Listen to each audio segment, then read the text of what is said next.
Hi, welcome back to the Dylan Rounds case. Welcome if you're currently here, I appreciate it. Today what we're going to be looking at is an article partly to do with Dylan Rounds and supposedly other missing people, which is tied to Jim Terry, the private investigator.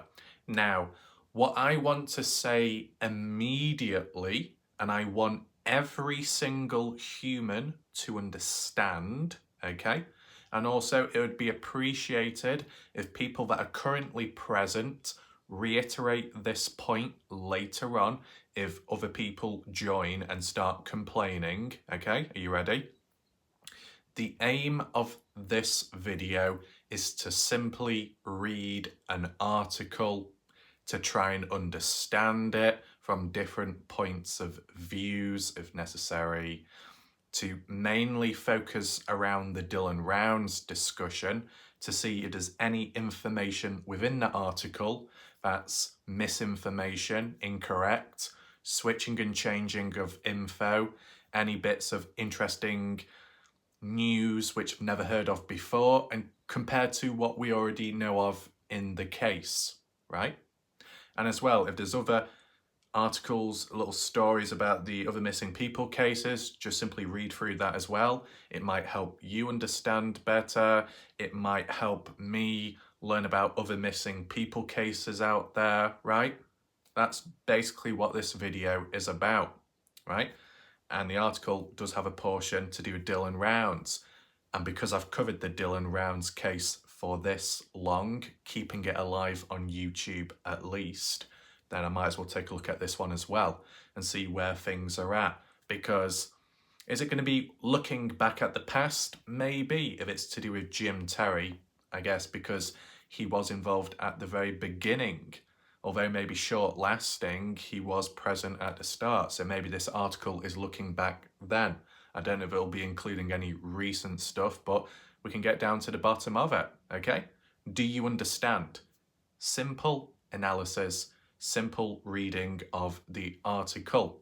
Now, other people may have covered it, shared it, read it, because it was to do with as more of in against Jim Terry or something.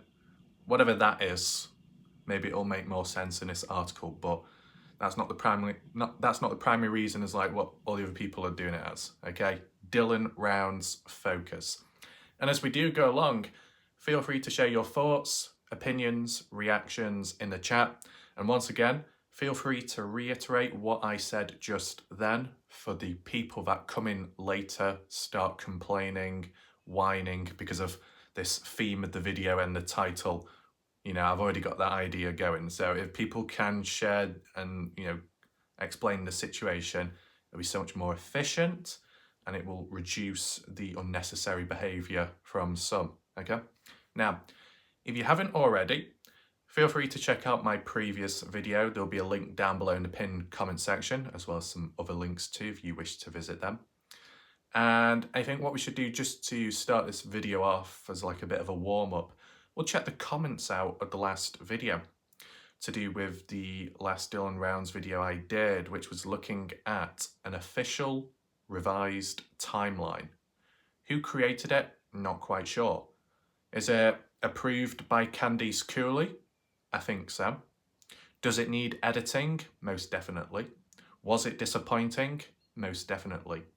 Now, let's check the comments out of that video to see what other people were thinking at the time. See if there's any questions that need to be answered, any key bits of information, etc.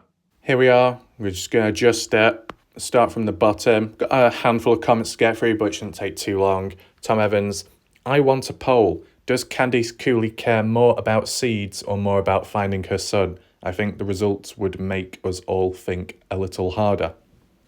Okay, well, although this is a previous comment, we can integrate the poll into the beginning of this video right now. So the poll can be, do you think Candice Cooley cares more about the seeds or more about finding her son Dylan?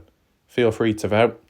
Now, if I had to give my opinion, my response, I'd say Candice Cooley cares more about finding Dylan than the seeds, simply because this case has gone on for 9+ months, and she's continuously appeared on interview after interview talking about the case, the situations, trying to cooperate, even though they have not worked at times with Box Elder County Sheriff's Office, to try and get answers about things, to push searches out there.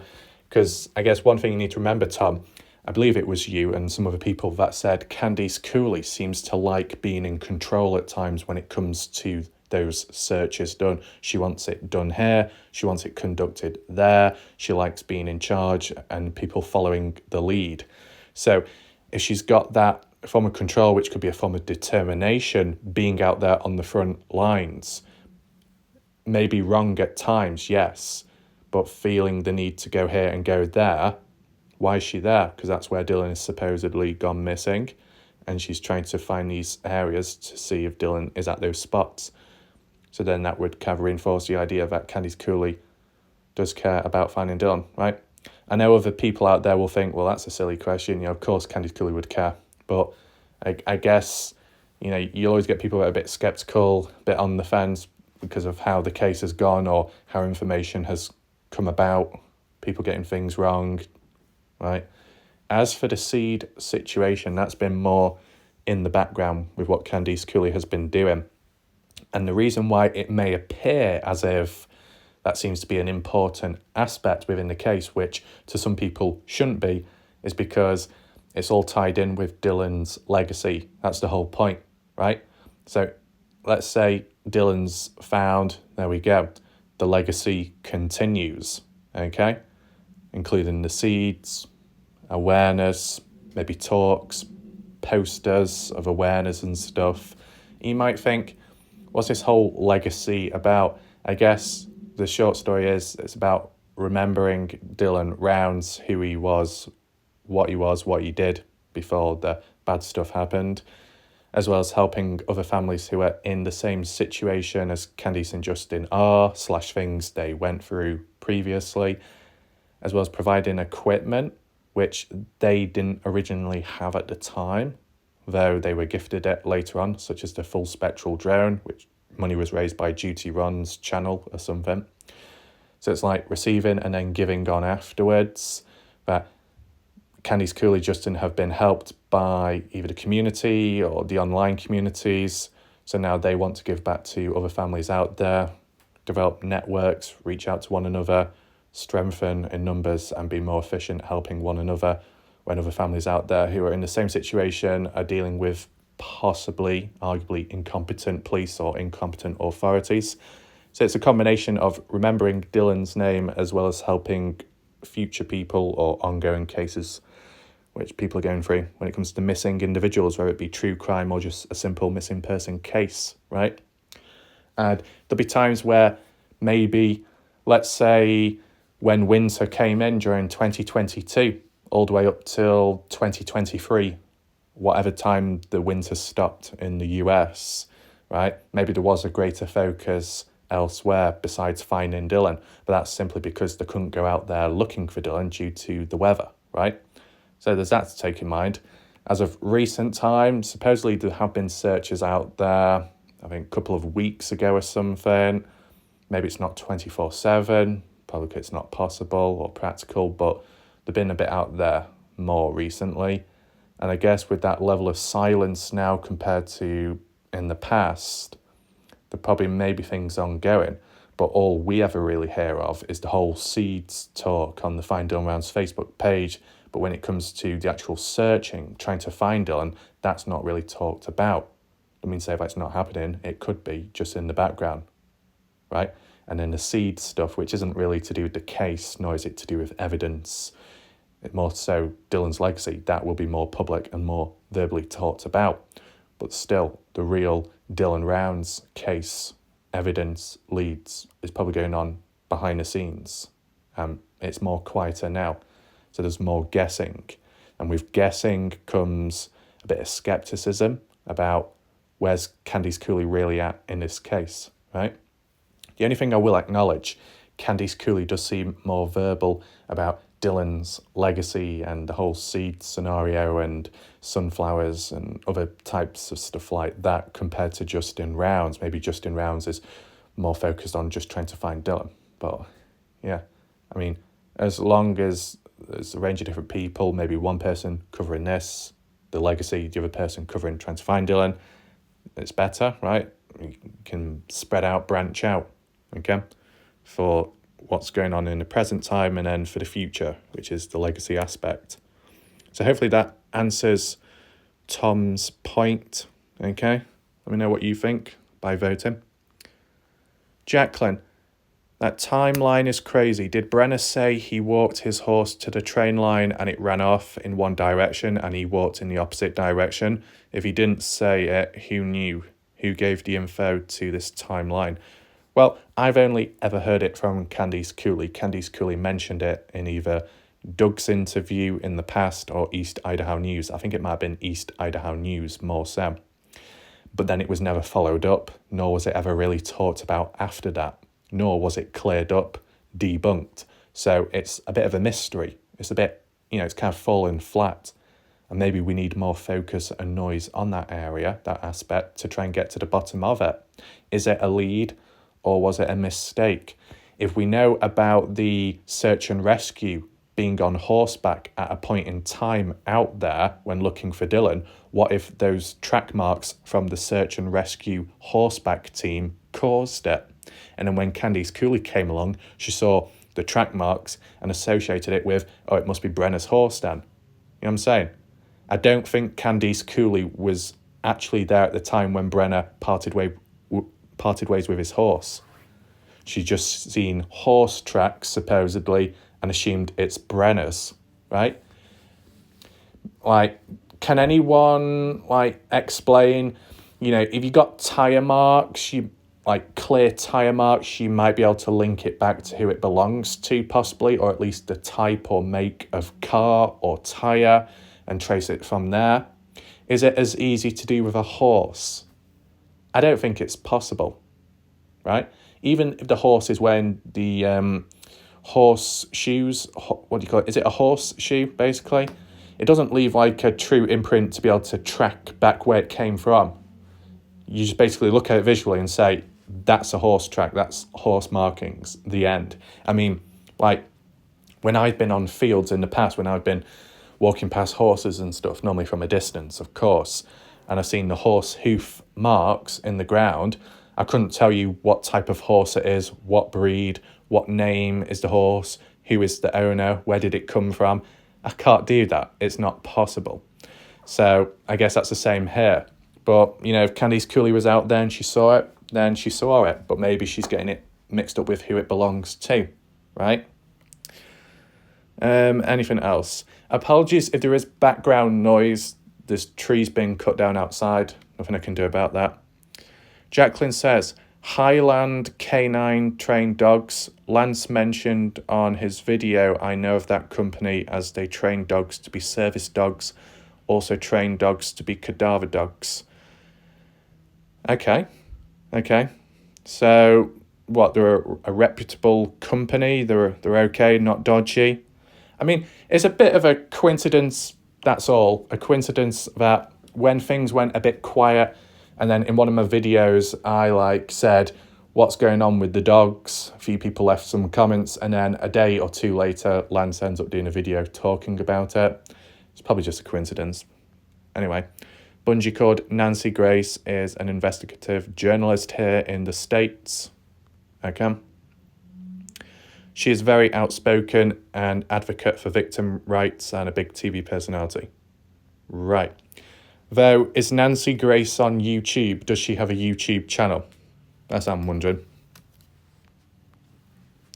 Pam says, thank you, we're like Raf. Have a good night. Smooth Fishing says, just make a deal with Brenner and bring your son home and give him his final resting place. Just because they make a deal with Brenner and he tells them where Dylan's body is doesn't mean the judge will uphold that deal and give Brenner what time he wants. If this was me, the most important thing to me would be finding my son's body, put him to rest.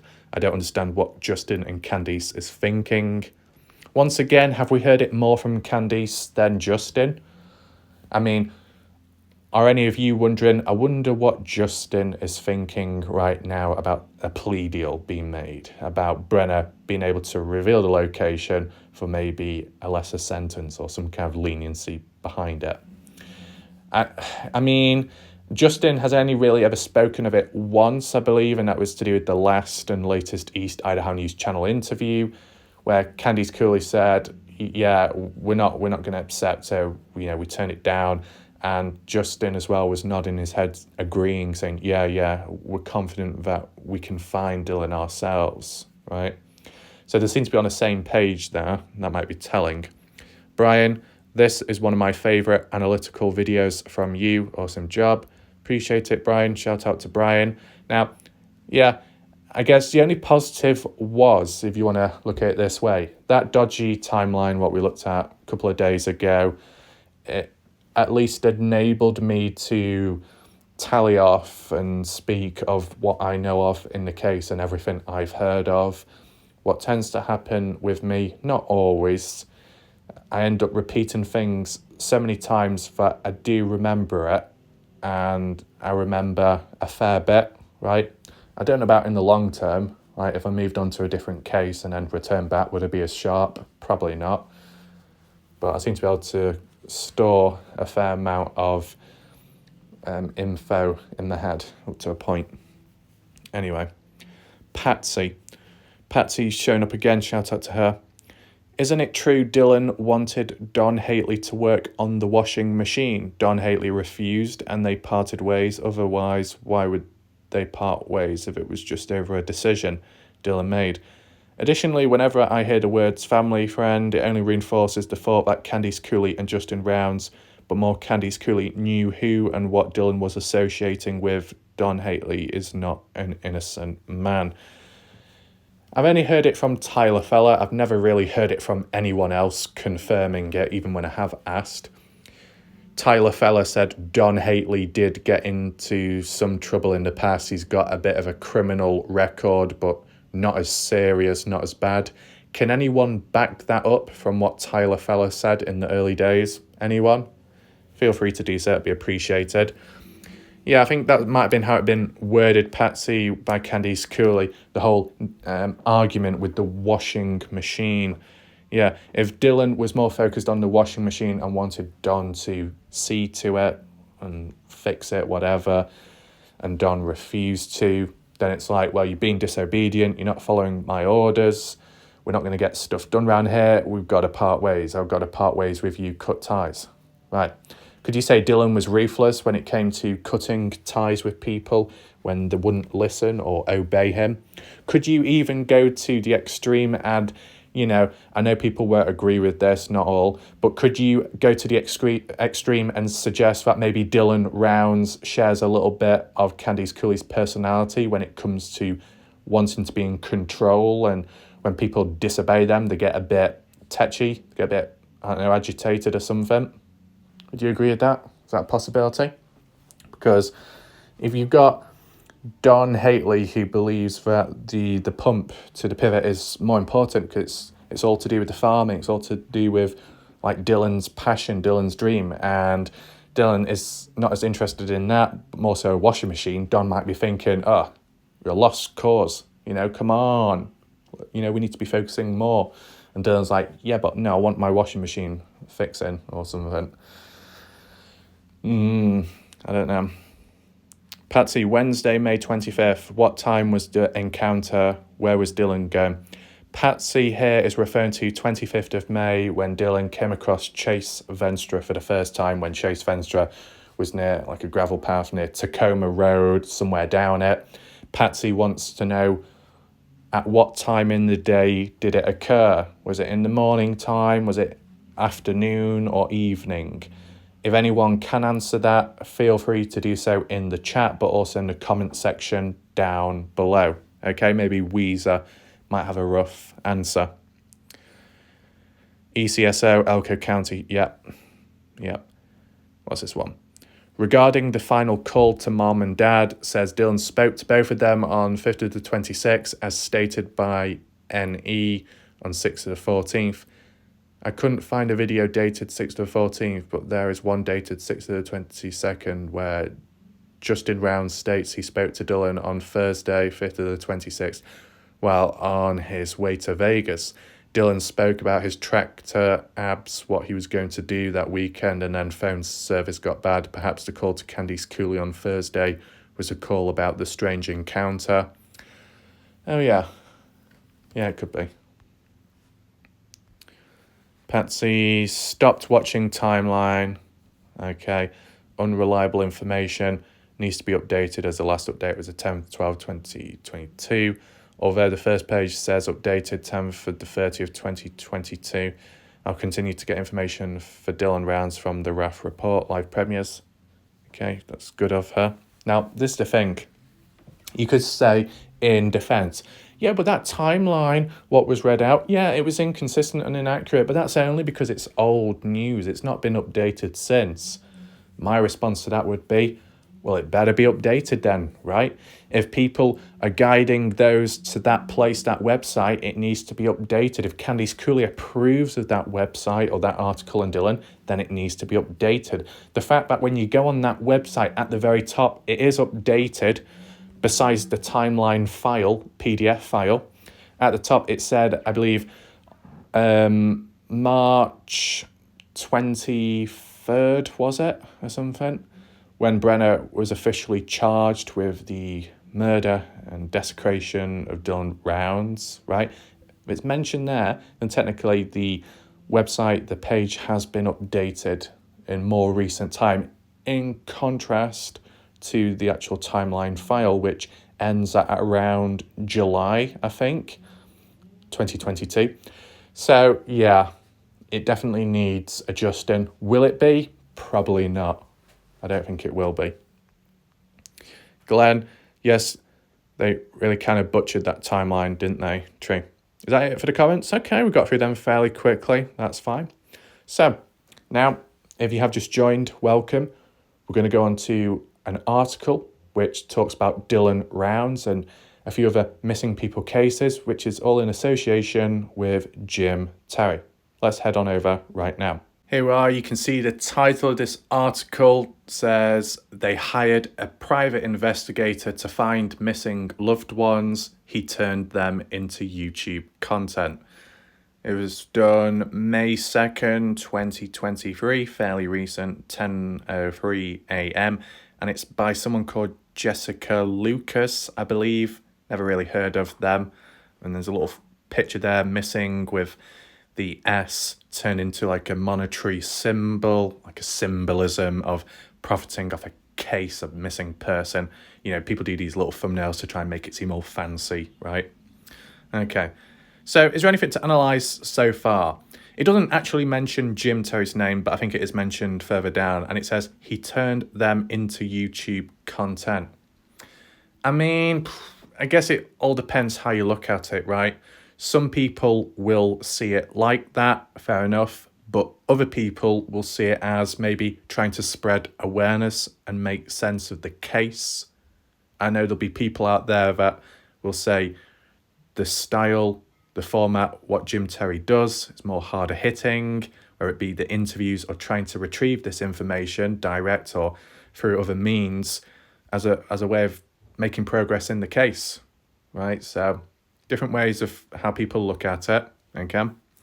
I mean, I think one thing you could highlight immediately right now, and this is like a rough opinion, rough observation by me as well, is that, okay, so from the looks of the title, it definitely seems to be centered and focused all in on Jim Terry, and from the title and tone, seems to be in a negative way, a negative light of him. But it seems to be just doing like a witch hunt on just one singular person. What about the other channels out there, or channels that were out there that have moved on to other platforms that were covering cases themselves? Technically, they're turning it into content as well, not just Jim Terry, but other people, right? Then again, you could be very holistic and say everyone is turning this and that into content. What does content mean? It's basically a video, right? It could be an educational video. It could be an entertainment video. It could be a casual video. It could be a serious video. It could be a video about spreading awareness of a missing person. That's what content is. I think people use the word content in a slightly negative way when trying to call somebody out, like when it comes to drama and stuff, right? So the word content tends to have a negative atmosphere around that usage of the word, right? And that's how it seems to be used here towards Jim Tay. But let's just read and see what goes on. Popular on Rolling Stone. So it looks like it's starting off with a different missing person, but we'll read it anyway because there might be people in the chat right now that know what this case is about. Feel free to share your thoughts and opinions on these different cases, okay?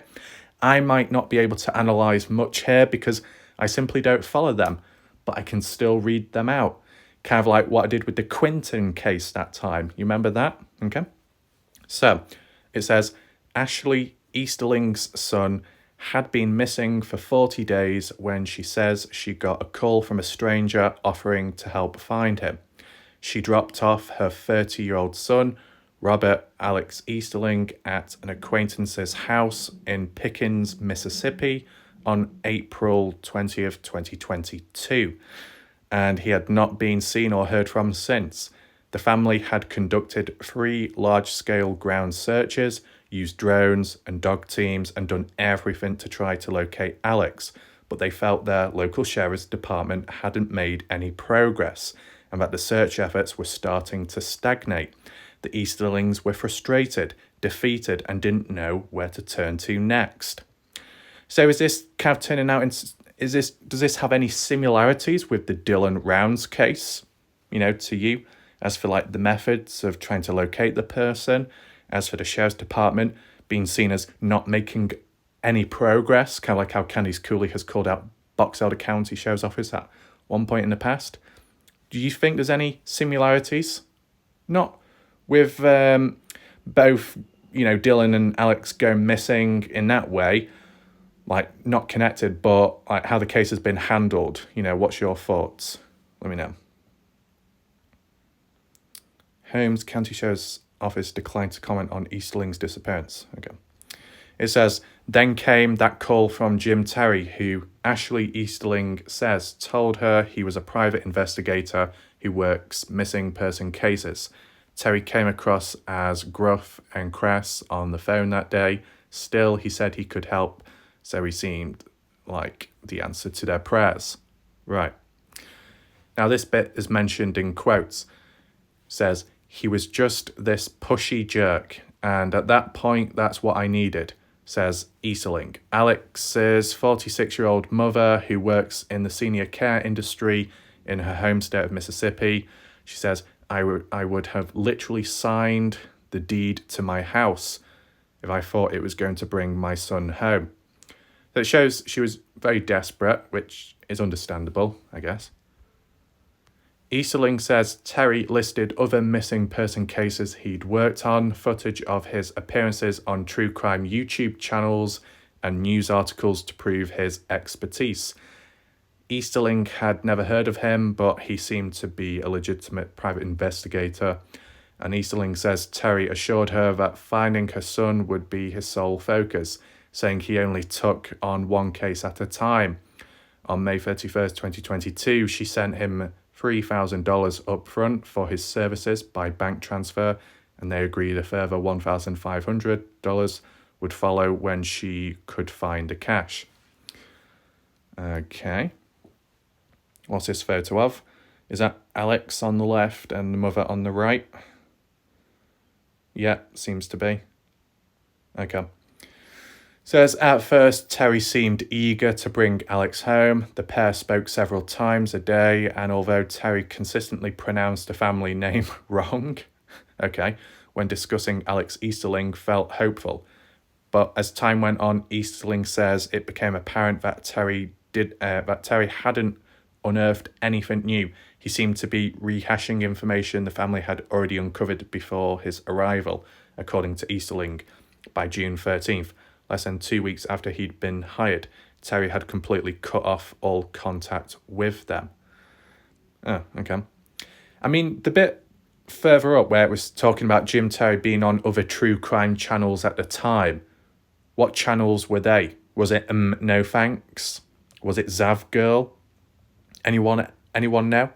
Because, like, just to do with the Dylan Rounds case, how people came into that, how I came in as a lone wolf, and then I realised with time, oh, that person knows that individual, and they know them.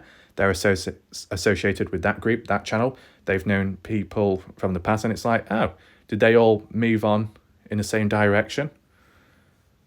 Just out of interest, that question. Okay. What's this? Editor's picks. Oh yeah, do you have a bet? Do you know where it says that despite Terry consistently pronouncing the family name wrong, does that really matter if you pronounce it wrong? It's not the end of the world. Unless it was done in some kind of people interpreting it others in a disrespectful way. I mean, look at the Kylie Rodney case. When I was referring to it in the past, I was calling it Kylie Rodri, but it was pronounced Rodney. And then people had a bit of a hissy fit over me mispronouncing the name. And it's like, calm down, right? Why such the focus on that? I don't know. Anyway, editor's pick. That was around the time when Easterlings found out Terry had been working with multiple families. In quotes, she says, "I was crushed," Easterling says, "because we wasted 3 weeks of time in finding my son." It was several months before Easterling found out she wasn't the only one who'd had negative experiences with Terry. After she was connected with some of his other former clients through Facebook, both Easterling and the other families who trusted Terry with finding their missing relatives believe he charged for services he never intended to complete. And when they pushed back, they say he harassed them online. In quotes, there are some cardinal rules you don't break. Don't steal from old people, but taking advantage of a grieving mother when her child is missing, Eastling says that's a new low. So, just in general, the bit about harassment online, just in a general discussion, we've seen that within the Dylan Rounds case, different channels being harassed, okay? More back and forth. You know, at one point, maybe ongoing, Jim Terry being harassed by certain people. Salty Pancakes being harassed by certain people. Then Jim Terry supposedly harassing Pancakes, but then at one point Pancakes harassing Jim Terry. And then victims, if you call it that, of being in the presence of Jim Terry at one point, being harassed by Jim Terry, but then vice versa. It's very back and forth. That's all I would say. At least within the Dylan Rounds case, that's all I'm speaking of. I'm in no position to be talking in general talking more specifically with other cases, right? I'm just doing it from my own observations within the Dylan Rounds case, and it has been very, very back and forth. Could you say most of the people involved are as bad as each other? Maybe you could say that to a degree. Okay. Anyway, let's see what's said down here. Terry, who spent more than 2 hours in a phone interview swerving most of the questions put to him by Rolling Stone, fervently denies all allegations of unprofessionalism and deceit. He cut off contact with the Easterling family because they never paid him in full for his services. He says, adding that he had permission from his other clients to work multiple cases at the time, though he has claimed publicly he only takes one case at a time. In quotes, "The one mistake these people made was lying about me and trying to pick a fight," Terry, 46 years of age, tells Rolling Stone. In quotes, "Never throw rocks at a guy holding a machine gun."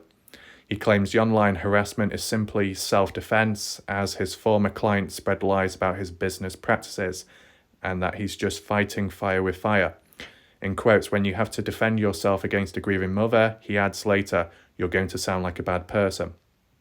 I mean, the bit about don't throw rocks at a guy holding a machine gun, if that's the only items, resources you have at the time, then that's what you make use of.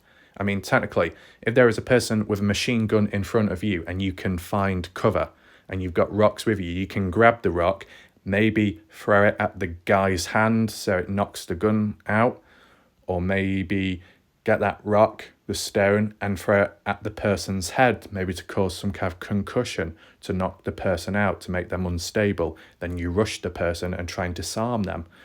Just think of David and Goliath. One much smaller, not as great in power, strength, but strong in might. Had that sling with the stone, whipped it around and threw it at the person's head, and they won. So technically I think you can use stones at the end of the day, right? I know some people will try and use some kind of symbolism there and say, well, okay, maybe you can use stones in front of a guy with a machine gun. Just grab Stoney as a human shield. Yeah, that's not coming from me. That's what other people might bring up. Anyway, related. For families who are in the midst of a crisis of a missing relative, vetting the background of PIs is not always a priority, which can in turn make them vulnerable. There have been reports about fake private investigators conning families out of cash, or scammers using information shared on platforms like Facebook to request ransom money from unwitting, worried families. Many of these scams are made possible through information picked up on social media. It says in quotes, "The World Wide Web can be a very dangerous place," explains Todd Matthews, media director of volunteer cold case organisations Doe Network. I'll tell you something, from my experience, the World Wide Web, I've come across better people there than I have in real life. In a way, I've had more negative experiences and I've been hurt by in real life people more than online people. As for quantity, as for quality, I've come across the odd twat online back in 2021. They know exactly who they are. No, they weren't completely delusional and brain dead, but that's not the point. But yeah, at the end of the day, people have different realities and different experiences. Let's carry on reading. Media director, volunteer, okay. And former director of case management at the Department of Justice National Missing and Unidentified Persons System, he notes that the widespread exchange of personal information about missing persons online leaves families exposed to opportunistic bottom feeders, like unsavory private investigators or sketchy psychics. Very interesting that it also mentions psychics. Besides them, I guess, targeting Jim Terry in this article, the psychics are another key group of individuals that are very dodgy at times. You will get genuine psychics, then you get corrupt psychics, and then ones in the middle that fill both sides are delusional psychics, right? Who think they know what they're doing, but they don't. They think they've got evidence, but they don't really have solid evidence, okay? And we have seen it extensively within the Dylan Rounds case, both on YouTube and more so directly in the case, like 31st of May, when Kurt Wadsworth made the call to the family and police about Dylan Rounds being held hostage in Montello, Nevada by supposedly Chase Venstra, Robert Aviles. Turned out to be a false call. Kurt Wadsworth got this information, this supposed information, from a psychic, wherever they're from, but it turned out to be a waste of time and complete bullshit. Now, was it opportunistic behaviour by Kurt Wadsworth at the time, or the psychic? Maybe they were in on it together, I don't know, but it did happen shortly after Justin announced a $20,000 reward money within Montello when Justin was leaving the place. So I guess opportunistic behaviour. Same on YouTube. Those countless waves in the early to mid days of the case of Dylan, when these YouTubers were doing the spirit box, the readers reaching out to Dylan, trying to communicate, which turned out to be a waste of time. People who weren't even in the area, not even in Lucin, in a completely different state, trying to reach out to Dylan via a little box in a house. Yeah, it's not exactly practical. But let's not forget Kaylee Salty Pancakes, and a couple of those ended up doing some kind of spirit box thing as well, trying to communicate with Dylan, more so in recent times. So they've done it as well. Have I? No. Do I have any crystals? Nope, not at all. Okay. Maybe the other people might be using the crystals and shove them elsewhere, but good for you. But it just goes to show that, it's not just, I guess, private investigators. It could be anyone, right? They've got a platform or they've got some kind of foundations, then maybe they can. Just for the general online scenario, scouting, sourcing out information, or hearing about new cases, whether you're just a viewer, an observer, or you you're directly trying to solve the case or make sense of it.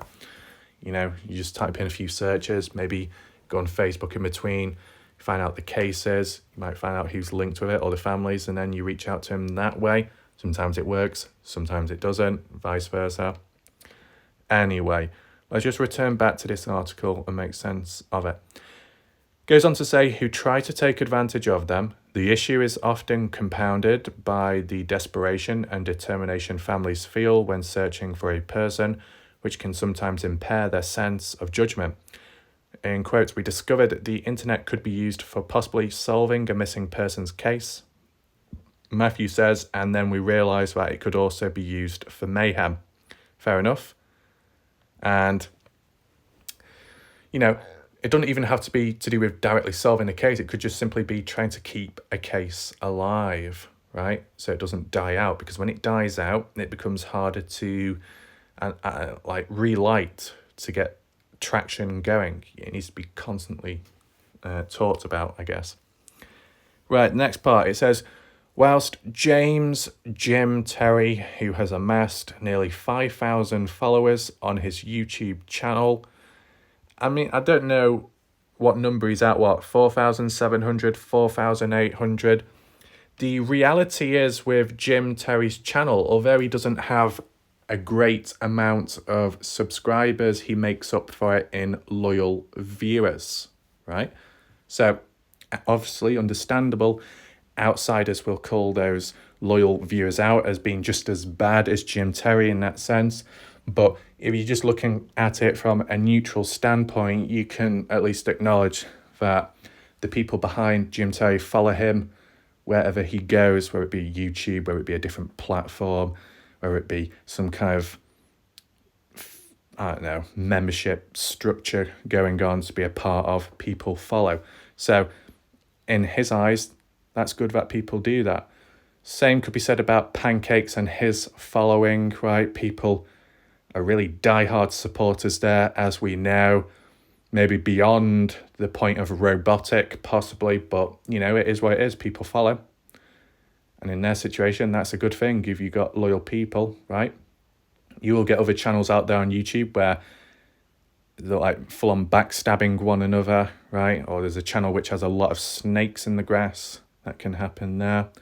I mean, as for my channel, I would say you've got the consistent viewers, the ones that have support, which I'd say like godlike people. That's what they are. They know who they are. Godlike people, simple as. But people can seem to think more for themselves here. They're not 100% 24/7 defending, standing up for me, because they can think for themselves. It also shows that there's more naturalness here, in which people don't have to or don't feel forced to agree with everything I say. It's not to that extreme like how it is elsewhere.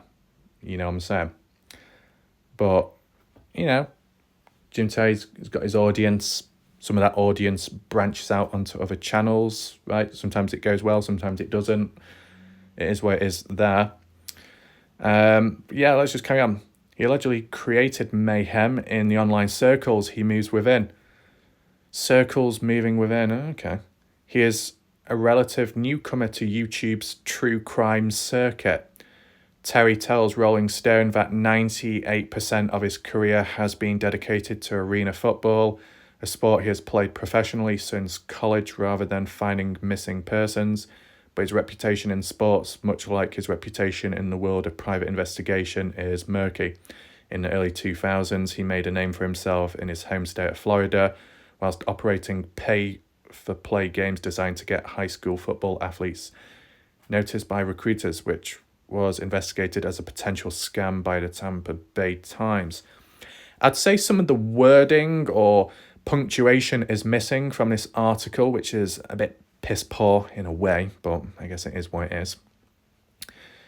But what bit there does it stand out?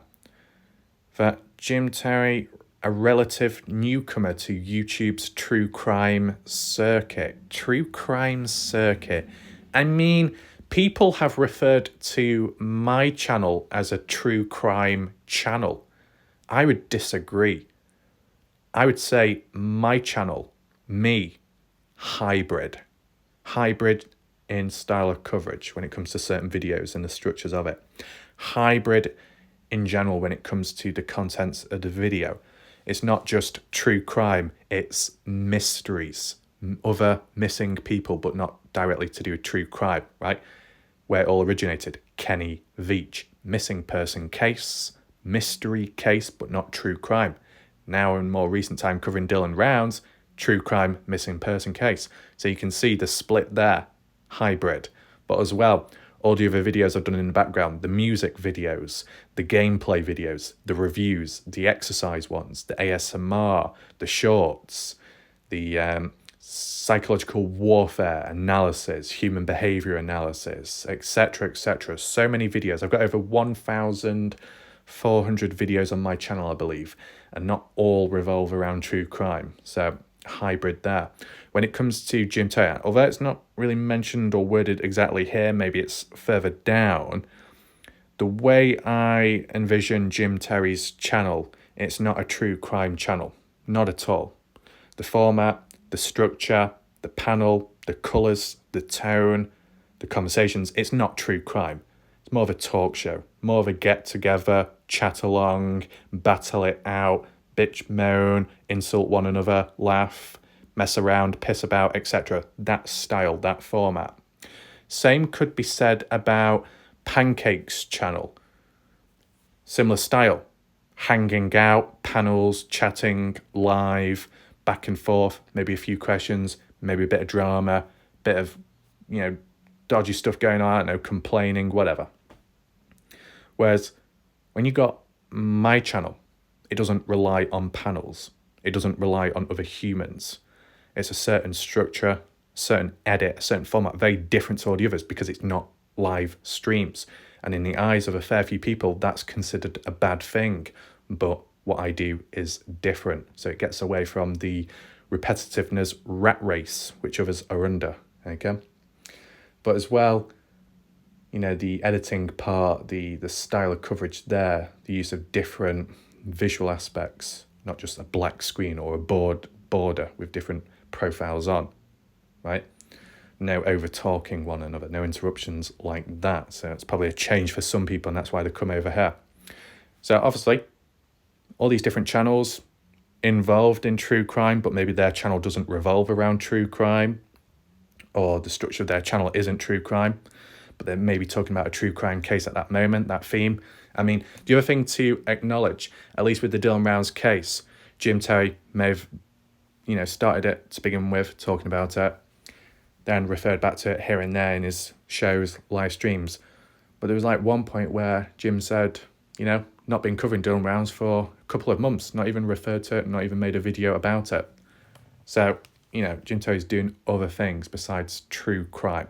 And that's evident, at least, just as a simple observation.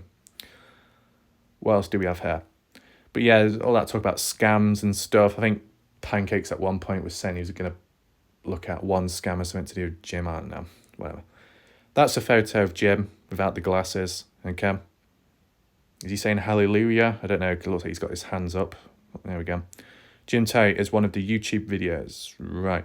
Several years later, around 2008, he faced felony charges for grand theft and fraud over football equipment sales. Although the charges were later dropped and he was never convicted of a crime, Terry claimed the circumstances that led to the charges were misunderstandings, and he denies that his pay-for-play games were a scam. He also insists he shouldn't be judged by past brushes with the law. In quotes, O.J. Simpson was charged with killing 2 people too, notes Terry, who urged Rolling Stones to call his former attorney, the attorney who did not respond to request for comment. I think if you type in Jim Terry's name on YouTube, it comes up with a mugshot of him 2009. But it gets to that case, kind of like in the words of, what's his name? Is it Nick? Nick Diaz, where he says, who's not on steroids in the UFC? Well, when it comes to the Dylan Rounds case, who's not got a mugshot? Everyone seems to have a bloody mugshot when it comes to looking into these channels. I don't have a mugshot, then.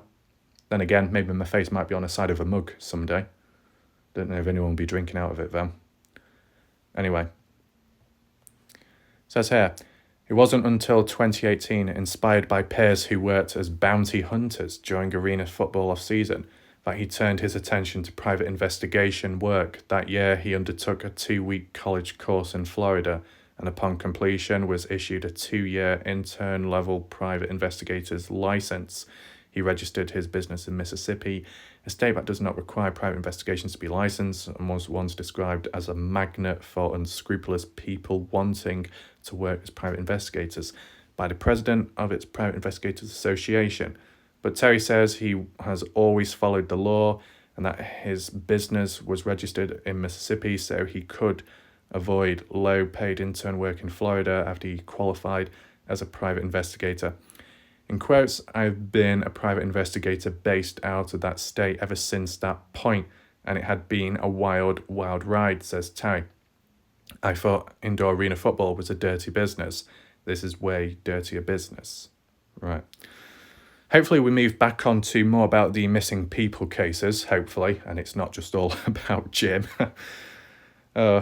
Anyway.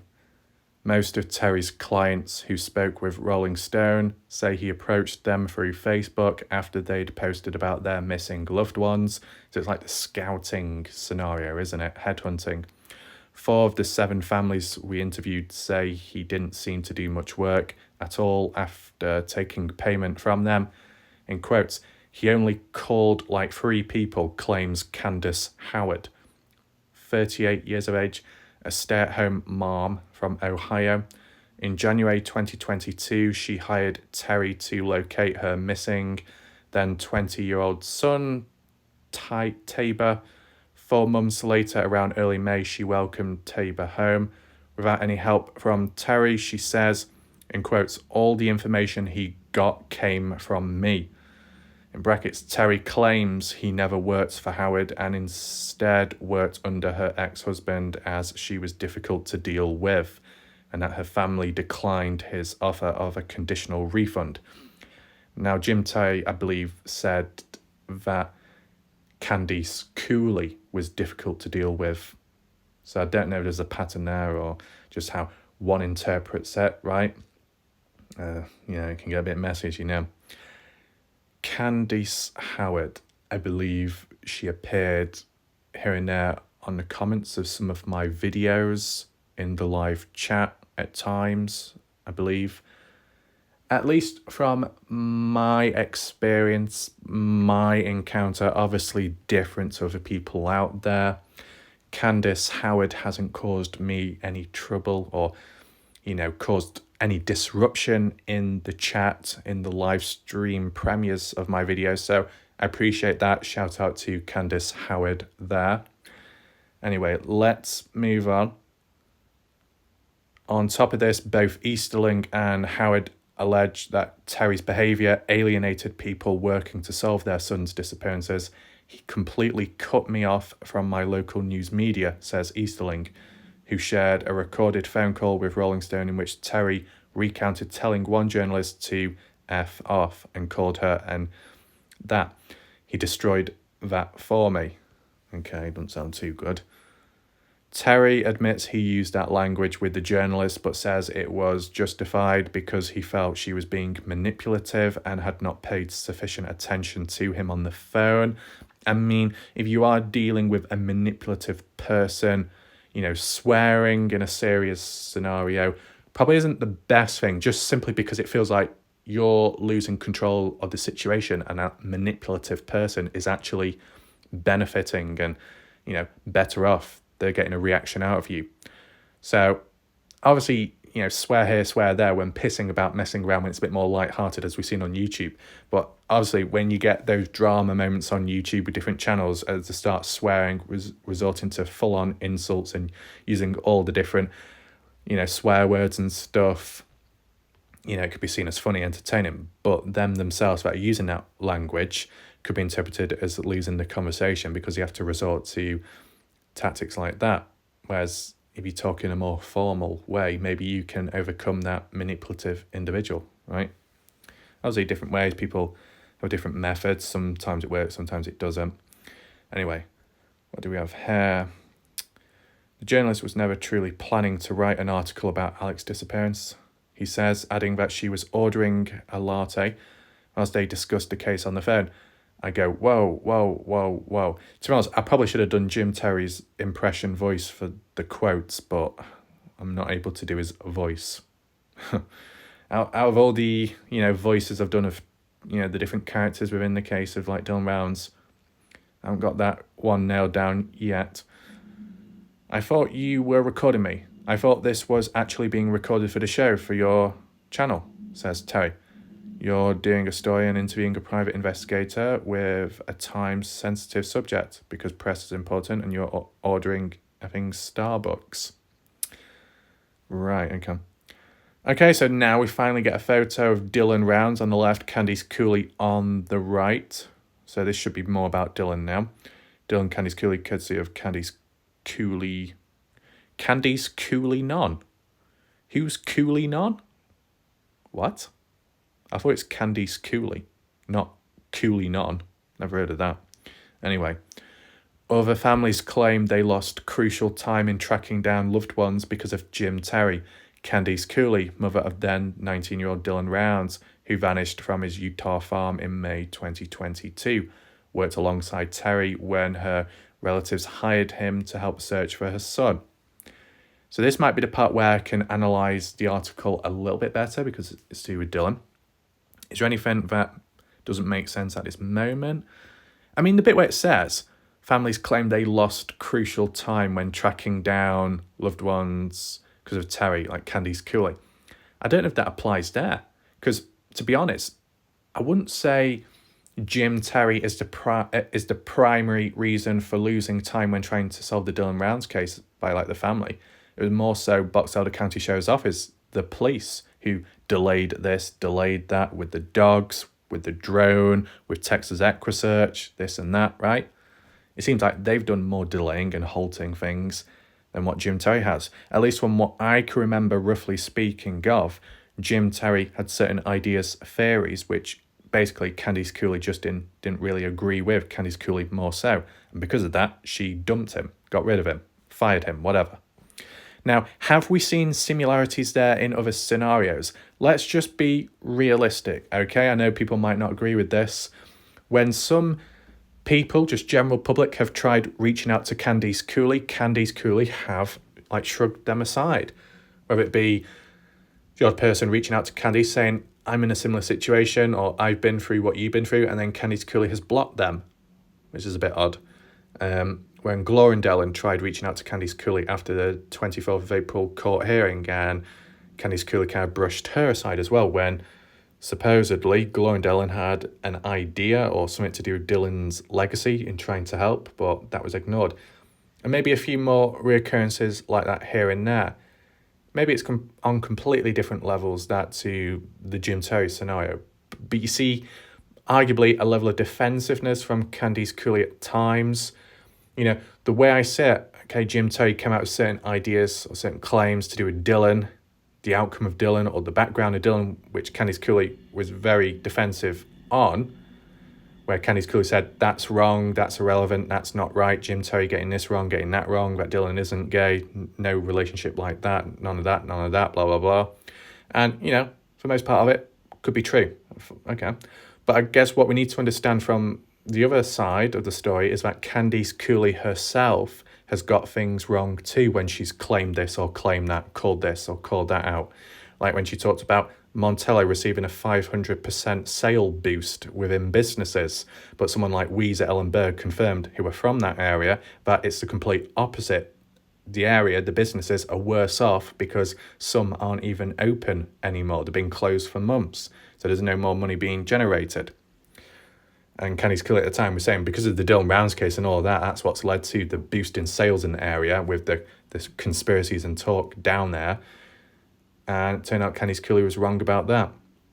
The other time was when Candice Cooley was talking about there was no one like convicted of certain crimes against younger people, of that stuff. People in Lucerne or Montello, no one's been convicted, but it turned out people have been convicted over time, such as Scott Wadsworth, and I believe Troy might have got into trouble at some point in the past too. And we have documented it as well within some of my past videos when we're looking at the crime statistics and the news articles of that type of behaviour from Montello or nearby. Okay, maybe Lucerne, but that's because it's a ghost town. But yeah, Montello has its fair share of dodgy behaviour with time. Okay. Anyway, linking back to this, let's just see what goes on. It says, vanished from his Utah farm. I mean, I guess you could say it's true. He vanished from his farm because he left his farm to go down to the Grainshed property, and then that's what happened to him. He taken out, killed, and then buried somewhere. So, okay, fair enough. What did it say? 2022, worked alongside Terry when her relatives hired him to help search for her son. According to Cooley, Terry made outlandish claims about Dylan's lifestyle and whereabouts, kind of like what I said before, including that he was alive and being held captive nearby. I don't think I remember that one. Often urging the police to follow his leads without any real evidence. When she grew suspicious that he was making up information, she invented a fictional suspect and asked Terry to call him as a test of his honesty. She says that Terry came back later that day and he recounted a conversation he'd just had with a man who didn't exist, which left her heartbroken. Wait, what's this about? I don't remember hearing this in the past. Let me just reread it. When Candice Cooley grew suspicious that Terry was making up information, she invented a fictional suspect and asked Terry to call him as a test of his honesty. She says that Terry came back later that day and he recounted a conversation he just had with a man who didn't exist. Oh, right, okay. So it was testing. Right, so supposedly this article is showing a pattern in which conversations taking place in the background with things that don't exist. Right. Terry's alleged fabrications hurt the investigation because we were all out there looking in the wrong places, looking for the wrong things, looking in the wrong direction, says Cooley, 42 years of age, who owns and operates a trucking company in Idaho. Law enforcement officials have since announced that Dylan's disappearance was likely a homicide and arrested a suspect in the case. Quote, we lost evidence chasing his theories. Okay, so I guess that's what it means by time wasting. I mean, how long did this time wasting go on for? How many weeks? Was it more than a month? I can't remember personally. Does anyone know in the chat how long Candice Cooley was in the presence of Junto for until they parted ways because of how it wasn't going to plan? A bit there where it says, announced that Dylan's disappearance was likely a homicide. I mean, likely. I mean, this article about Dylan isn't too good, right? It's not mentioned anything about Brenner being charged, right? I mean, this was done in May.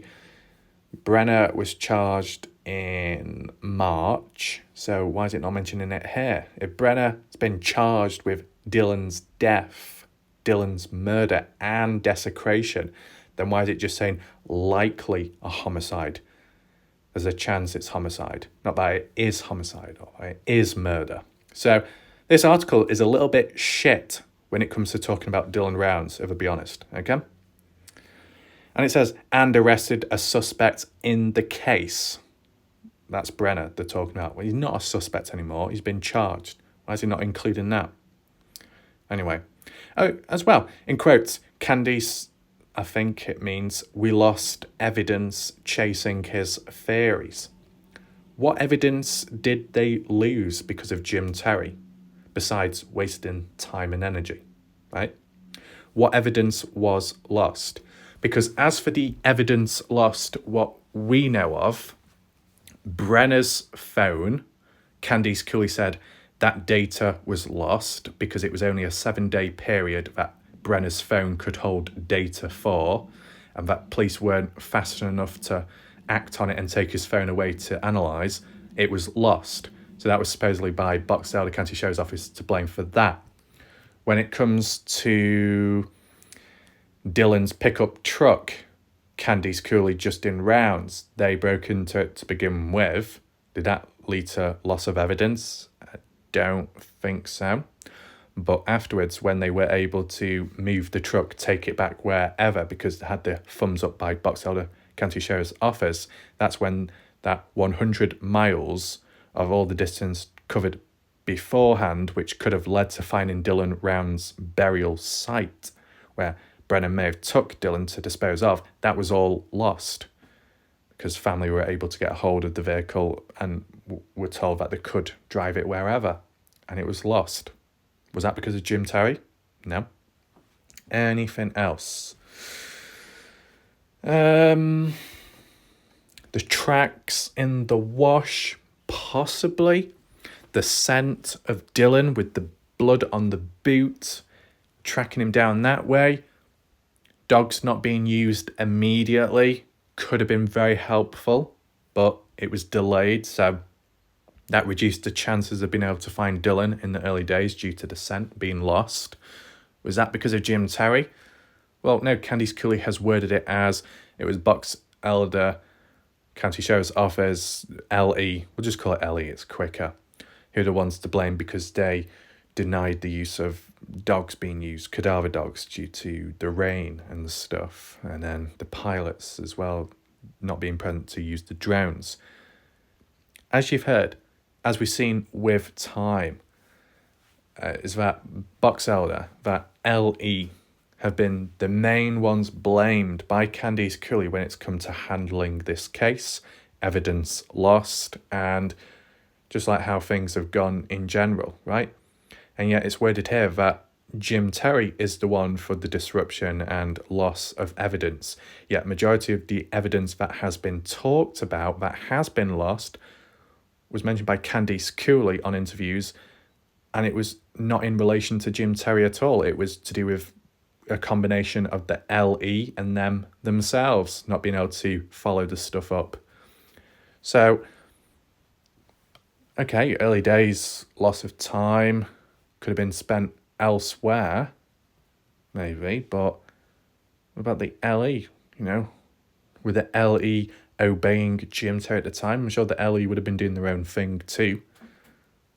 And if the LE are incompetent anyway, then even if Candice Cooley Justin weren't in the presence of Jim Terry at the time, would it have led to any greater success in finding Dylan when dealing with the LE as they were back then? Probably not. I think the odd bit of frustration, disagreement and all that because of what Jim Terry was suggesting about this theory, that concept, Dylan's background, that frustration would have been removed, that tension. But still, you remove that away, you remove Jim Terry away from the Dylan Rounds case in the early days, you still got the LE that was pissing Candice Cooley off at the time. So I don't think it would have made a massive difference. If you disagree, list your opinion down below in the chat, okay? Says, whilst Terry did not respond directly to the allegations of fabricating sources, he claims Cooley was seeking attention from the media and using her son's disappearance for fame. Just because the families don't think I'm doing a good job doesn't mean that I'm not, says Terry, who claims his detractors are speaking out to avoid paying him. I imagine that you got a missing son and you're more worried about going after a private investigator than you are looking for your missing kid. Terry claims that the family who criticise him would have found their missing relatives by now if they'd let him remain on the cases. No wonder Easterling and Rounds have never been found, he says. There's a reason these people are in the situations that they're in. My little question is to the people watching right now. For those out there in the background and for people watching who believe that Candice Cooley and maybe Justin don't want Dylan to be found or aren't doing enough for Dylan to be found, such as denying, Brenner and that plea deal and stuff, following through, rejecting that. Under that circumstance, do you think that if Jim Terry was involved, would he have done a better job? Would he have got any further? I mean, I would say to an extent progress has been made in the Dylan Rounds case, right? And that some key evidence has been found which incriminates Brenner, right? With that 27-second phone video recording from Dylan's phone, right? 7:27 a.m. on the day, 28th of May. That's quite important evidence, probably one of the most important pieces of evidence in the entire case. Now, if Jim Terry was present, would it have led to that being found? It still would have been found with him or without Jim Terry, because it was the LE, it was the team that did that digital forensic dive onto Dylan's phone and were able to retrieve that video themselves. The authority, LE, were responsible for that. So that's a positive there. The only thing which I would acknowledge or highlight, if it is true what's said, providing it was said at the time, if Jim Terry truly said you need to put cameras out there at the scene of the crime or at Dylan's farm specifically, and then fast forward days on or a week on, depending on the time scale, whoever returns gun key fob back to Dylan's trailer, that could have been potential footage to, which could have shown who's responsible and incriminate the individual, whether it be Brenner or another individual. And if Jim Terry at the time had that in his mindset that cameras need to be set up, that would have been a new piece, an interesting, a strong piece of evidence to maybe tie someone responsible in that Dylan Rounds case at the time. But we're never going to know. Maybe we'll never know who returned the gun and key fob back. As we know, gun and key fob was cleaned down, no prints, no DNA upon it, right? But if there was a camera out there at the time, it may have shown who was responsible, and it could have led to all kinds of leads. If it wasn't Brenner and it was a different person, then that would have been like breaking news, right? It would have cleared up the question what some of us have to this day of, is there anyone else involved, right?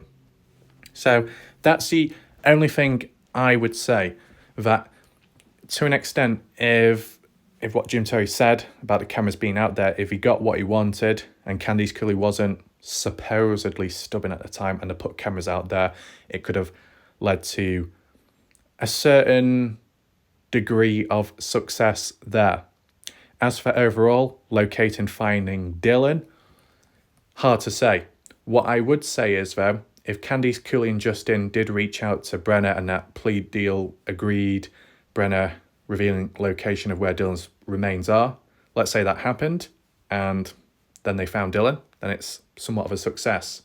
Obviously, Candice, Justin don't want to go down that route because it feels like betraying Dylan and not getting the true justice or satisfaction, considering the outcome of what's all gone on. But a success would have been a success at the end of the day, and it would have highlighted and possibly shown that they were able to get it done without the need of Jim Terry, right? Different ways of looking at it, right? Anything else here?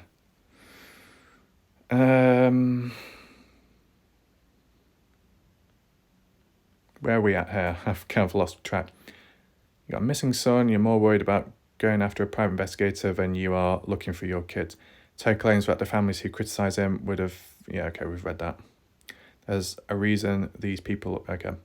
In spite of clients speaking out publicly on social media about their experiences with him, Terry has continued to thrive in the small-scale true crime vlogger circuit. True crime vlogger circuit. Once again, the channel of Jim Terry's, whilst he might talk about cases here and there, it's not 24/7, right? Majority of the time, it's just a group of people on panel doing stuff, messing about, some people calling in, some people calling out, random stuff happening, maybe wild stuff at times, maybe dodgy stuff at times, you know, etc., etc., though without the use of whipping, which is very disappointing. But that aside, on a serious note, if I went to Jim Terry's channel, not at one point would I think, oh, this is definitely a true crime channel. Not at all. Not at all. In fact, by its live streams, right? Live call-ins, like a radio show, right? Now, the way I would envision a true crime channel is a channel which may lock on to a particular case or two and go at it almost every single day, or every single video is really to do with a true crime case. And the style and format of it, it's not so much a live stream, it's more of a edited, constructed video which tells a story about the case or tries to make sense of it or looks down a certain avenue within the case, sharing information maybe, analysing information, and so on and so on. I wouldn't say cutting someone's ponytail off is classified as a true crime channel. No. Now, what about my channel then? I start whipping people left, right and centre. You call that true crime? Well, maybe some people would, but no. The whipping element is just simply a form of trying to maintain a level of focus at times, right? You want to spread awareness of a case and people are pissing about or not always listening, you need to get them to listen, right? So just certain methods and styles. But yeah, vlogging, I've never heard of true crime vlogging. When I've heard of vlogging, it'll be a person who's got the face pressed right up against a screen, or as to the point where someone's like, you can feel their breath on you and they're walking around like a city or something, or talk about their holidays in a narcissistic tone. Me. I wouldn't say that's true crime though. Unless it's a person telling life stories about themselves whilst applying makeup to their face, also incorporating true crime, which is a bit of a weird combo. Then you could say it's more of a vlog there, but I don't see Jim Terry putting makeup on him, so yeah. More of a talk show, radio thing. So this article, just certain elements are a little bit incorrect, okay? Just like the bit about, yeah. Let's move on. It's a corner of YouTube where influencers create content about active missing person cases like the disappearance of Gabby Petito or the recent Idaho murders. Well, yeah, Gabby Petito and Idaho murders have been covered extensively by groups of people, channels over and over. All these channels moving in the same direction as well. Yet someone like me has stood still like the last centurion covering the Dylan Rounds case. Most other people pissed off. I didn't. I remained concrete to the ground, right? Kind of like with Kenny Veach up to a certain point. And, you know, I have returned back in recent time doing videos there as well. So why was that? Why did I not move on to other cases? I mean, statistically speaking, more so now, you could say I should move on to another case because this one is dying when you look at the views. And I'm like, oh well, tough shit. I've got this far covering the case. I've been able to create more videos than ever on the Dylan Rounds case in comparison to Kenny Veach. If I've got this far, I might as well continue, right? Trying to keep the case alive or create noise in certain areas, might as well continue. The fact that it's got to a certain point where key people have come into this channel to the live premieres and been able to provide interesting information, cleared up certain confusion, etc., etc. Why throw that away now, right? Keep on going. There'll always be a certain point where you've got to move on to a different case or a different theme or topic or something, maybe. But at this moment, there is still stuff to be done on it, so that's why I do. And yeah, moving just abruptly onto another case, that would be a bit, I don't know, messy, in my opinion, because I don't always do it, right? Went from Kenny Veach MK to Dylan Rounds, and that's basically it within the past whatever years, but it's worked. I start suddenly moving around multiple different cases, that's just going to confuse me. It might tire me out, and then that leads to accuracy dropping, performance dropping, and we don't want that. So I do what I do, okay? But they talk about influencers creating content about missing person cases. The reality is, it's incorrect the way it's been worded here. Not everyone is an influencer. Yes, many people can influence someone else, but the term influencer is normally associated with an individual who's got like an account on a certain platform which is established. They've got quite a big following, a backing as well. They might have sponsors as well, brand deals and all of that. They've got to behave in a certain way. Things they do say, because of that audience, they may say yes and listen and follow. So, you have a big influence over people because you've got a big following. And I said, when it comes to true crime, not every channel on YouTube has a big following, right? So then technically they're not influencers, right? Is Jim Terry an influencer? No. Would some people say he's some kind of like personality thing? I can't remember how you word that. I don't know, maybe. But am I an influencer? No. I'm simply a whipper fluencer. Okay, different. That was hard to get out then. But yeah, you understand that. Like, look at Gloria Dellen. She's not an influencer. She's not a big established channel, but she does cover cases seriously and tries to stick to the facts and, document stuff from her eyes and what she sees and experiences. And it has been helpful, like in the Dylan Rounds case. And she has popped into my channel here and there too, so that's good of her. Shout out to Gloria Dellen. Okay? So you got different levels, different tiers of people. Okay, it's not just all to do with influencers.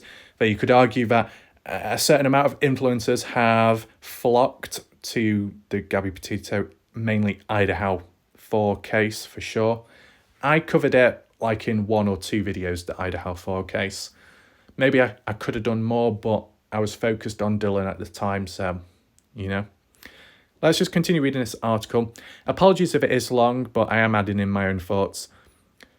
It goes on to say, in these vlogs and live streams, disappearances are turned into whodunits, where vloggers and virtual audiences speculate and examine evidence, often without the consent of the families impacted. Terry has made numerous appearances as a professional commentator in such live streams and vlogs discussing active cases from the perspective of a private investigator. Now, this is the thing. When it comes to maybe Aidan Clune case, but more so the Dylan Rounds case, Candice Cooley has acknowledged that it's good to spread the word about to create noise on the case. And by creating noise, it means covering the case. And by covering the case, it means equals content, and content equals videos, coverage, right? So you can't be, called out for that if the family have encouraged the general public to spread awareness on the case. That's what it all entails, making videos about the case, discussing the case, to spread awareness of it, right? So you can't get called out for that. As for my experience, from what I guess the odd person said in the background, that certain people approve of my coverage to an extent. Jazz Girlson, one of the close-hand contacts with Candice Cooley on the Find Dylan Rounds Facebook page, Jazz Girlson has approved, acknowledged to an extent my coverage on the case. And supposedly another individual in the background has acknowledged that Candice Cooley has also acknowledged to an extent of something that my coverage as well on the case. So that's a positive. Appreciate that. With the Kenny Veach case, a Kenny Veach related family member, the sister-in-law of Kenny Veach, reached out to me and has acknowledged my coverage on that case. So what you see is a level of naturalness, not always having to be the other way around, you having to scout out this family, that family, go here, go there, headhunt, blah, blah, blah, push in with force. Sometimes they can come to you. And when they come to you, it's probably a better situation, to be honest, because it's more natural, free will. They come because they want to. They reach out because they feel comfortable to. Okay? So it's just an alternative way of looking at it. You could say to an extent, Jim Terry spreading awareness on the Dylan Rounds case in a way. Maybe other people would say, yes, that's true, spreading awareness on the case, but not for the right reasons. Then other people would say, but it is for the right reasons. There'd be disagreements, conflict there, of course. Anything else? Says, Terry has made numerous appearances as a professional commentator in such live streams of vlogs. discussing active cases from the perspective of a private investigator, right? In the summer of 2022, when scrutiny of his work began to emerge online, Terry launched his own YouTube channel, Jim Terry TV.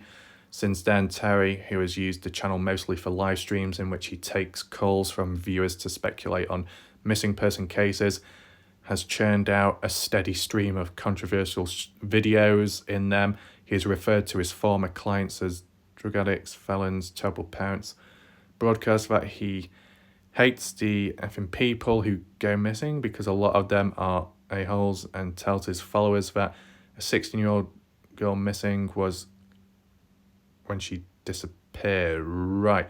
Wait, is that 16-year-old Kylie Rodney? Is that the one? I mean, I know just in general, not Jim Terry, but others were saying that Kylie Rodney case received more attention because she was a female and had blonde hair. In comparison to Dylan Rounds, who's a male, he wasn't looked at as much. It was like a popularity contest or something. So the caption of the photo here, it says Candice Howard on the left with the son Tabor, courtesy of Candice Howard Non. What does non mean at the end of the surname? I don't understand that. Right, in quotes. He's got so many people sending him money every night that he's on there, says Howard. He claims she has observed Terry receive sums of up to $500 in one night for live streams where he repeatedly threatens and mocks families who have spoken out about him. After his interview with the Rolling Stone, many of the videos Terry was questioned about were switched to members only or deleted from his channel. He did not comment on the amount of money he makes from his live streams, but did confirm the statement he'd made about the 16-year-old girl, as he says she was hanging around with older guys. I mean, as for the money situation, I think it's been mentioned in the past where they brought up spreadsheets or some kind of sheets up where it says with and without the presence of Jim Terry Mr. X on Doug's channel or something, said this is what it looks like before, this is what it looks like after, this is what it looks like now. You know, that's the type of method. But, you know, you could, whilst it being, you know, highlighted Jim Terry, you know, receiving all these donations, these super chats, that's what they're called on YouTube. The same could be said about Salty Pancakes. Salty Pancakes receiving $100 donations from Lady Lucky or Lady Luck, Lucky Lady, I don't know. The one with a real Australian accent. I'll tell you something, mate. You know, that person. So it doesn't just apply to Jim Terry, who might be receiving lots of donations and super chats. The same applies to Salty Pancakes to the same degree, if not, well, probably on the same extent at one point, right? You see how it's just focusing on Jim Terry, but it also applies to other people out there. I mean, does it apply to... I mean, some people will probably say it applies to Lance Kelly as well. But, I mean, if this article is just about a singular person, that's really what it's going to focus on, that singular individual. Anyway, let's move on. Some families who have worked with Terry have released statements to address inaccuracies. They say he spread about their loved ones on social media. Others have been threatened with the release of explicit images or used unwillingly as fodder in his vlogs. Cooley Round's mother was one such person. Terry began to publicly discuss his theories about her son's disappearance on other true crime shows where he made wild accusations about Dylan's lifestyle. After the Rounds family made a public request for Terry to stay away from Dylan's case, he shifted his focus to Cooley instead. In quotes, I just let him have his way with what he wanted to say about me, she says. He did exactly what I wanted. He left Dylan's case alone. I mean, this is the thing, like from whether it be family or authority, if you're advised, if people plead that you walk away, then maybe that's what you should do. And then if you go against it, then it could be considered causing trouble. In my case, my experience is not once have people reached out to me and told me to step down or step away or to stop covering this or that. Okay, general public nobodies have come up to me and said, oh, you need to stop, or you need to move on. And it's like, shut up. Are you a family member of this case? No. Are you authority? No. Simmer down. But, if it came to a serious situation where the right people did reach out and were like, stop, then maybe that is the practical thing to do. And of course, other people may have not. In a different scenario, Ty Corbyn, Lance Kelly, individually, them doing their searches trying to look for Dylan in some way or another. Candice Cooley wants them to stop, and I guess have said that in the past. Now, at the end of the day, you can't get them to stop searching the area because the area, most of it or portion of it, is public BLM land. You can't stop them from being out there. But it's just more of a simple request out of respect. Can you please stop? But they chose not to. So that, to some, could be seen as disrespectful. In the eyes of them, such as Ty Corbyn, determined to find Dylan. Maybe in the eyes of them, like Ty Corbyn, feels that he's putting more effort in, more time trying to look for Dylan than Dylan's mother is. It just depends how you look at it, right, at the end of the day. Let me know your thoughts down below. What else do we have here? The bit where it says the release of explicit images, and this is to do with Jim, Terry and the people involved. But then I remember there was a comment by some person called Confluence who said Doug from No Thanks released sensitive images from their experience or something. I don't know. You see how messy and deep it gets, but it seems to be all over the place, which is awkward. Anyway, what else do we have here? Let's move on. Says, but others are still fearful.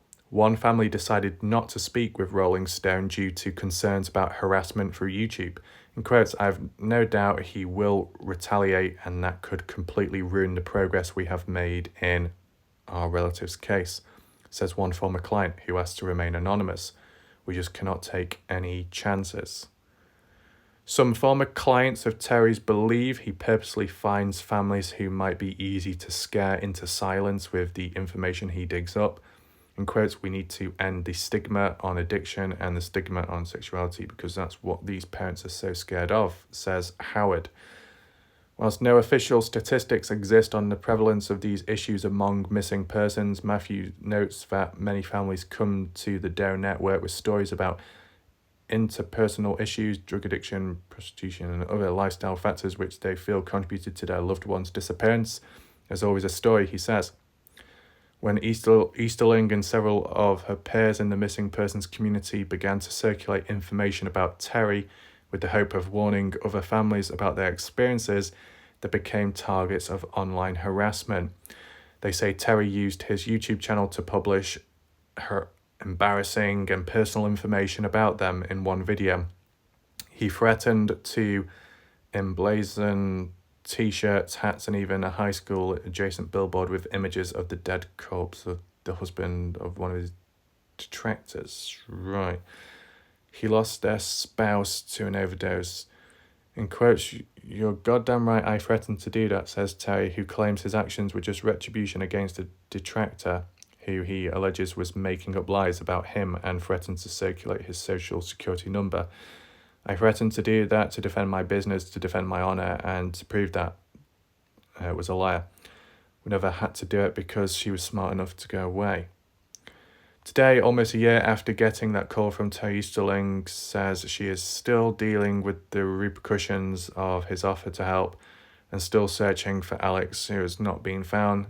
In quotes, the psychological aspect of it is horrific, says Easterling, who claims Terry gave out the contact information of several of his detractors and encouraged his followers to harass them at work. In quotes, you're afraid to say anything because you don't know what you're going to get back.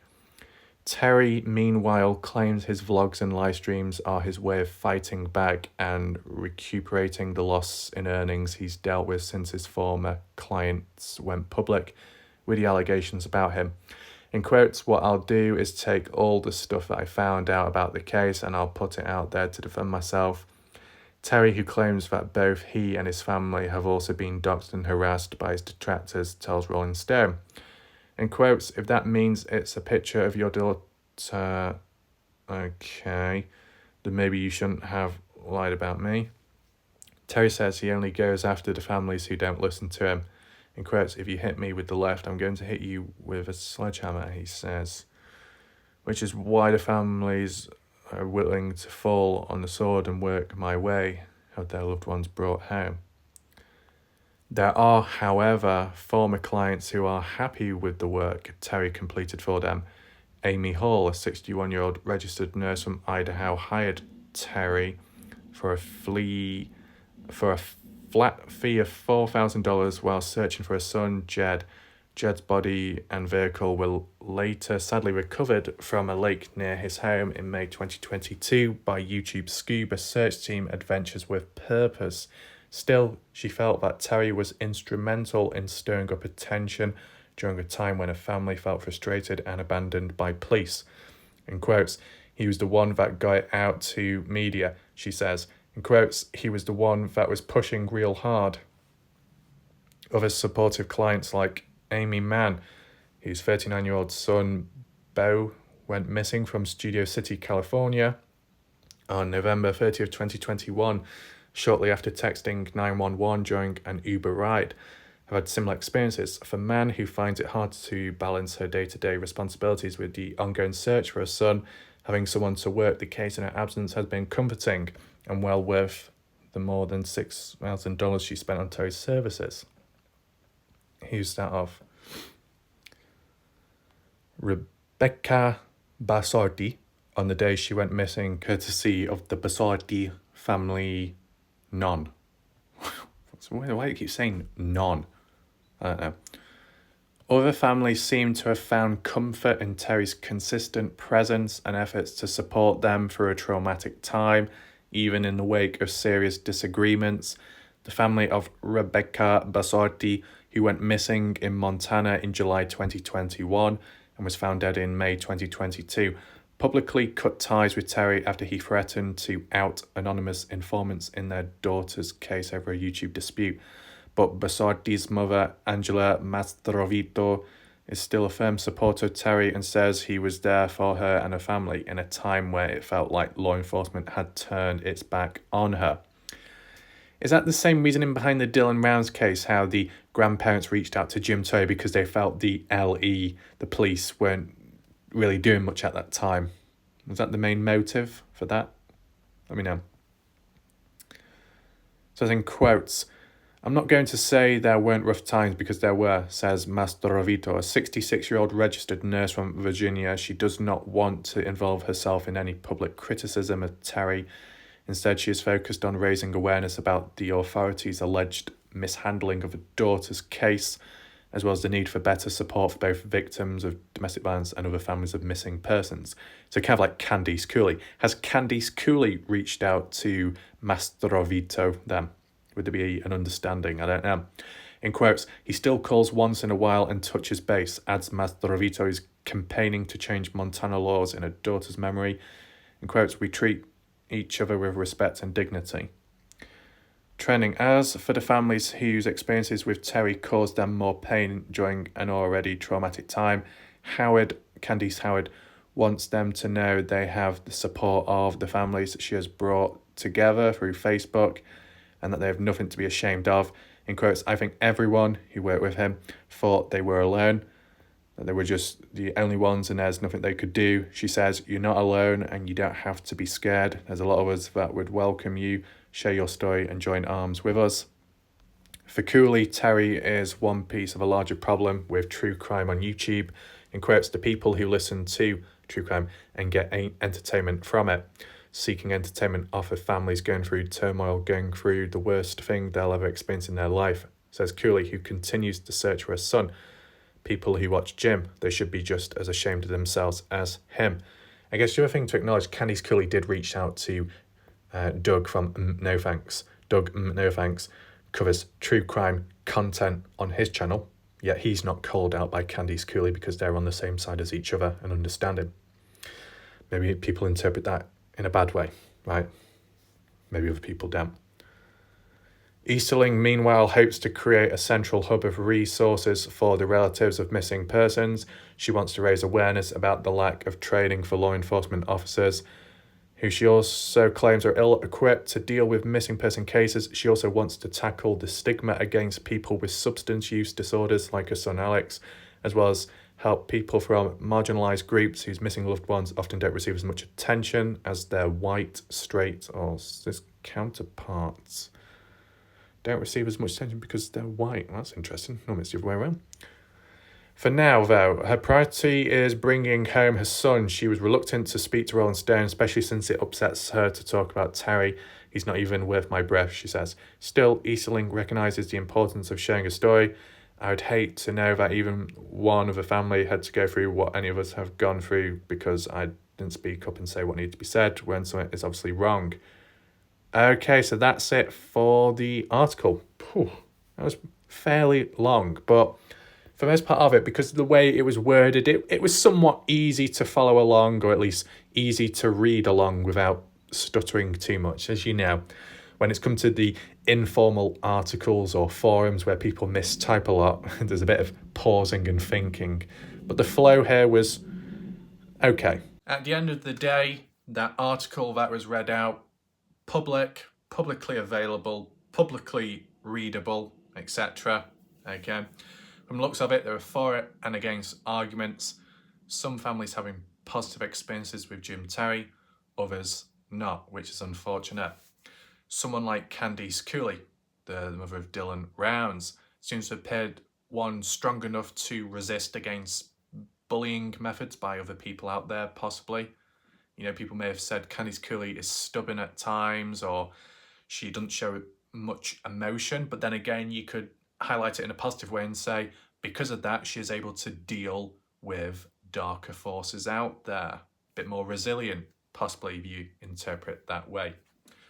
All I would say, at the end of the day, has it happened? Is it possible? In the background, whilst you've got all these families, you know, relating to one another, creating these networks of saying, you're not alone, we're all in this together. Has it ever happened where certain families who have had very bad experiences with Jim Terry have tried reaching out to the families that have had good experiences with Jim Terry to try and find some middle ground or some kind of understanding to why their realities and experiences are different to one another? Has that ever happened? Would it ever happen? Maybe it could be somewhat useful to understand it from both sides, possibly. But yeah, have articles like this been done before about certain individuals like this? Probably not. And that's about it for as much as I can say, because I'm not really in a position to talk too much, right? But, you know, the article itself, as said, a portion of it to do with Dylan Rounds, to do with Candice Cooley, worth reading to follow the Dylan Rounds case. And maybe you learnt something about one of the other cases like that Alex Easterling one. I think I've heard it in the background. It might have been mentioned on No Thanks channel when he's been covering it here and there. But let me know your thoughts in general. What did you think of the article? Do you think the article was fairly written up, or was it a bit too biased? Was it inaccurate or accurate? Let me know down below. If you've got questions as well, in the comments, list it there. If you got your own stories, experiences, maybe tied to all this, what's been talked about, or maybe other people out there, if you want to, you can list it down below, okay? I guess just the general theme which came from that article is doxing, harassment, some kind of threatening behaviour, bad stuff like that going on, feeling fear, worry, you know, all that stuff, whether it be digital, online, or maybe in real life. These methods, these experiences, what I've heard from within the Dylan Rounds community of people doing it to one another, you know, just in general, right? So I see a few patterns here and there. Is true crime the worst type of community out there somewhere, let's say on YouTube? Not really. You could say the pure drama channels, the pure drama communities are worse, more bitchy. You know, if you think of true crime, the theme, the community. It's an area where it comes to talking about crime, discussions, events, bad stuff that's gone on, missing people, a portion of it, etc. And how it should be is just discussions, ideas, maybe solving some stuff, debunking something, spreading awareness and creating noise on cases. That's how it should be, and at times that's how it is, though that's not always the case. When it comes to disagreements, misunderstandings, that's what leads to the drama, and then the certain acts of drama which are associated with it, and certain behaviours which are tied with it. It's a side thing, right? It's a side response. Drama in response to misunderstandings and disagreements within a true crime community on YouTube. Whereas drama communities are literally drama, which equals literally resistance from the get-go. So it'll be more toxic there than it is true crime. True crime does have its fair shares at times, but so does the gaming community. Gaming, video games, toxic, delusional, narcissistic, egocentric individuals there as well, of all different ages and genders. So it can be all as bad as each other, but maybe some areas are worse than others, right? Do I think this article was a witch hunt on Jim Terry? No. I feel there is certain bits of info that might have been wrong about Jim in terms of his channel, his structure, or his theme, or him associating himself within this whole true crime thing. I wouldn't say that's right. As well, because it's for and against. They've been able to balance it up, which is kind of a positive, I guess. Maybe there might be people in the background might be thinking about those families that have said positive stuff about that individual. Maybe they were paid off to say good things.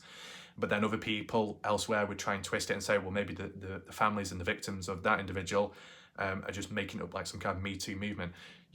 It's very uneven, okay?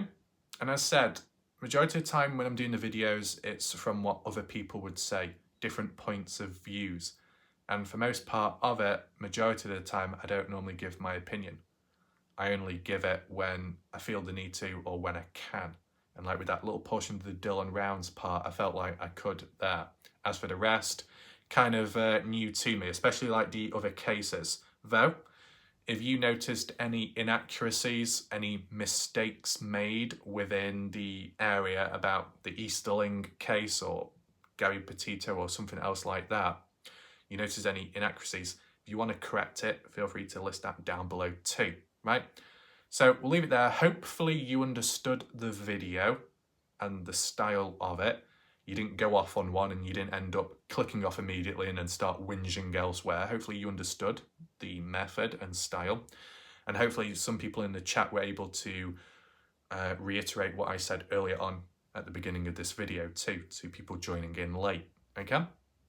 So, bit of a dry mouth, but understandable. We'll leave it there for now. We'll see what happens next. Thanks for watching, appreciate it. But for now, goodbye and good night.